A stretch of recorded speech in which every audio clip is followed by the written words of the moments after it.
Будущее гордятся настоящим. Работа на 165-м участке началась с гимна России.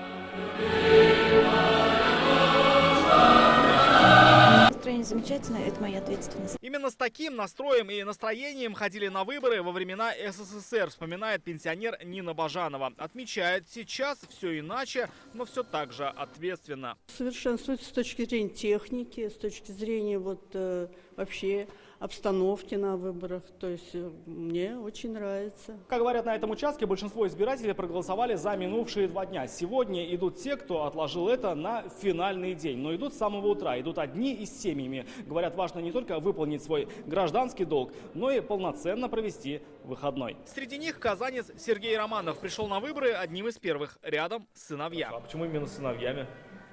Дочек нету. Были бы дочки, с дочками пошел бы. Руководство республики проголосовало еще в первые 2 дня выборов. Рустам Минниханов, Минтимер Шаймиев, Азгат Сафаров, Фарид Мухамешин и другие. Сегодня свой гражданский долг исполнил президент Академии наук Татарстана Ривкат Минниханов. Пришел на выборы с супругой. Проголосовали на 366-м избирательном участке. Признались, для них выборы – дело семейное. Голосуем всем семьей в любом случае. Да, а детей я заставил проголосовать пораньше. Всех. Кто-то уехал. То есть такое внутрикорпоративное отношение, что человек должен обязательно проголосовать.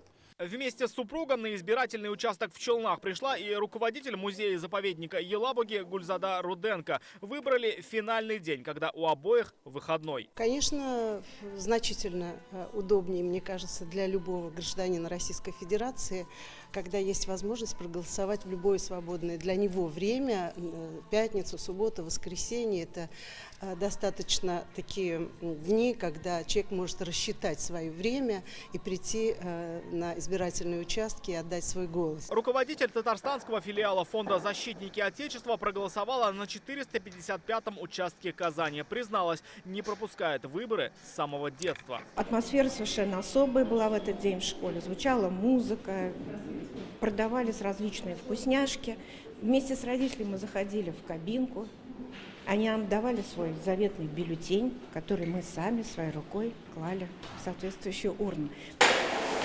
Похожие воспоминания у участника СВО из Казани. Военнослужащий с позывным «Марс» с января прошлого года на спецоперации. Сейчас проходит реабилитацию. Пользуясь случаем, пришел на избирательный участок. Говорит, там он выполняет воинский долг. Здесь обязан исполнить гражданский. Для меня это ощущение праздника. Вот. Ну, как из детства всегда это были какие-то там вкусности, какие-то там буфет, еще что-то. Ну, приподнятое настроение. Вот. И будучи уже военным офицером, всегда в выборах принимал участие, всегда выражал свою позицию. Участки работают до 8 вечера, поток избирателей не прекращается на протяжении всего дня. Семьи, друзья, родные за 3 дня всех сплотили главные выборы страны. Рамиль Шайдуль, Надель Мендубаев, ТНВ, Набережные Челны, Казань.